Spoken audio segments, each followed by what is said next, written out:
chỉ bảy vết của này hay tốn chung mà cho nên debori policy middle giải bùi tù cột độ thì mấy ang video viral xem tổ các anh sĩ anga ani mà đi lúc apo như thum vel kalta khana music video tharte react zoi pain thum này zoi pain video te kan ti chwa kan ikha request tam hle maya ti swarin azai dang tilai hian thlan rok pa youtube channel na akum na le akal sil na anin lama an kal sil pa an jem puina ton chuma hin kan ngai thau do kan react kho kher don em ti hi su ka relova chul da na zerin kan react kan soi zel tu rangai photila engpo ni sela thlan rok pa youtube channel hi viral te khuwa an ni nang point kan ta na chongkai na poimo don hle in ka ria chu wang chuan thu thar han riat nan tele ramri boy thut enge mori vela po kan na chongkai pui viau karina wangin subscribe sakna karon ngen ngal ni sela ani hian tun nai apo music video hi athar aron ti chwa tur thu la thar hlak debori hi music video ne aron ti chwa sak tur thu aron soi ni chumo chuwan chuan achan pui khop pain ka ria ani hian thlan rok pa hian a thani hetinga promoter thado anlo om hi awan nei thlak thin tak zetani hi kan hriat dan tu chuan in kolosi pa middle zai puya video viral tawak khania tiang khopa zai thiam ni sikha ngatinge icon akhali telo khatilai takhani ka hriat chak chu achan chu azai hi kalo ngai thlatwa he naw hi chu icon emo idol vela no lu chi ni hi azai thiam ti in comment kalo pe to thena ni middle azai pui ma hian azai wiring te bazara kalo motwa chumi tum chon thiam hi kat ti khop mai life fa khatiang taka no pang te rol te azai thiam lut ka mu khanin tin azai a hian a thiam mai ne lovin nung awam telani chutela jo a special na danglam na ni katia keima mi mal tak point video hi react chung zom vak lovin ti hian akal nga hian kal top sela mi than khatan phol on din om thina lo chong ve saka hi chuwang chuan ngai tha chun zom ngal pur maila azai te po ti chuan a top thlenga melo en sak turin e azai hi sial topani ti kha lo sheila chuwang chuan en mai chi na lo azai hi tin indule kan chong ang chi chu lokat mola poilova azai lai te khadule han ngai thachin te a ful khan pui takani regot mai ni a react lam pang khachu du to kang ngai thachun zom halang ya kanu le pate ka chung to hian le kha le je phot ro ni da mo chan le kha je phot kha le wa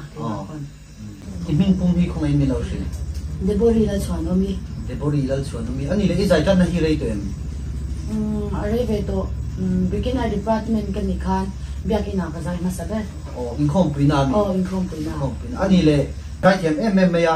inge in chung ko hen I zai lama han chun tur bik te khatiam zai thiam te lo am tem kamin phwa tu hi lai chhan omiti phwa tu hi mo debori ti hi chu ka pu phwan ya lai chhan omiti phwa tu hi ushoya nya azai ve china andia chu chun tabari ni sia ani le I kolosi pa khanin middle zai puya kha engwanga zai pui te thut nge in ni ti lai tak te kham mi lo shin kal pe kha har sa gan tia san khan ka chanu khan zai sak mai la mi tia zai ge to ani le ama in khatiang ril ru kha kolosi pa I kut nge kutto zai pui ndi nan tiang kutdo zai pui du na ril ru am te kha ilo pu ve re ne ma lam pangin nge nia in han kala middle khatiang lo zai bu khanin in zai pui ve de thut mai vi vai de apo hey ko do te jan lo chong moi lo ni lo se an lo zai hian ka zai pui chak theilu to ka ma se ka zak thi ni chu ka zak theilu to ka zai pui ngam thot lo hey ka zai pui ngam ngai lo ni chu ma se kha ko le si ba khan pathian ron ni khan nge in ngai to lem lo khan ka zai ve top ngai ani le la kha inzat vel nge khata khanin I sak ka san nem lu to som panga vel chun yang ti mo ani le mo check kha in tinge in nei sa nge khoi chang nge check kha I play check kha YouTube ka ro ki yang kha ka play to ba ka zai ani le net chia le khatiam vel kha problem eng ma lo kinan hoi zai chun pa amak le to amak le me ani le I zai wang khanin nge khami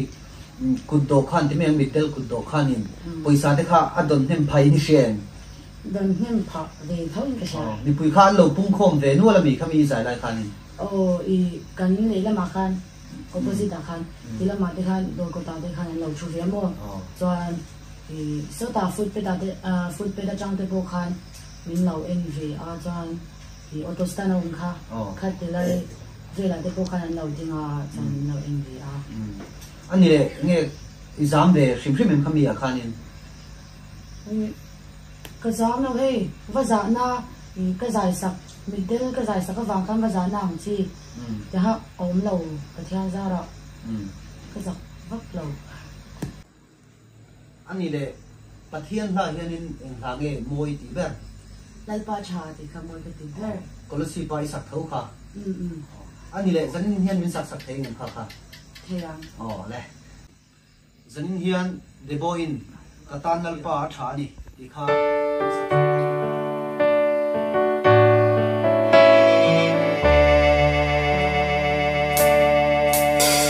寻翠江。